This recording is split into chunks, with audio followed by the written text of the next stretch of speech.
Hello, good morning. എന്തൊക്കെയുണ്ട് വിശേഷം? അപ്പോൾ ഇതാ ഞാൻ പതിവ് പോലെ 5 മണിക്ക് എഴുന്നേറ്റ് എൻ്റെ പരിപാടികളൊക്കെ കഴിഞ്ഞിട്ട് ബ്രേക്ക്ഫാസ്റ്റൊക്കെ കഴിച്ചിട്ട് നമുക്ക് കുറച്ചധികം പണികൾ തന്നെ ചെയ്യാനുണ്ട് കേട്ടോ.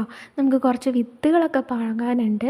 ചീര, വെണ്ട, തക്കാളി, പെറ്റൂണിയ വിത്ത്. എൻ്റെ വലിയ ആഗ്രഹമായിരുന്നു പെറ്റൂണിയ പൂക്കൾ വളർത്തണം എന്നുള്ളത്. എന്ത് വരുമോ എന്തോ എനിക്കറിയില്ല. എന്തായാലും ഇതിൽ നിന്നൊക്കെ പറിച്ച് വലുതായി പച്ചക്കറിയൊക്കെ പറിക്കണം എന്നാണ് എൻ്റെ ആഗ്രഹം. സഹായിക്കാൻ എൻ്റെ കെട്ടിയവനുണ്ട് കേട്ടോ കൂടെ. ഈ കാണുന്നതൊക്കെ എൻ്റെ വീട്ടിലുള്ള പൂക്കളാണ് കേട്ടോ. കുറേ പൂക്കളുണ്ടായിരുന്നു. നമ്മുടെ ഡിസംബർ പൂക്കളുണ്ടാവുന്ന സീസണൊക്കെ കഴിഞ്ഞല്ലോ. അപ്പോൾ പൂക്കളൊക്കെ കുറഞ്ഞിട്ടുണ്ട്. നെക്സ്റ്റ് ടൈം നല്ല പൂക്കളുണ്ടാവും. അപ്പോൾ ഞാൻ നിങ്ങൾക്ക് കാണിച്ചു തരാം കേട്ടോ.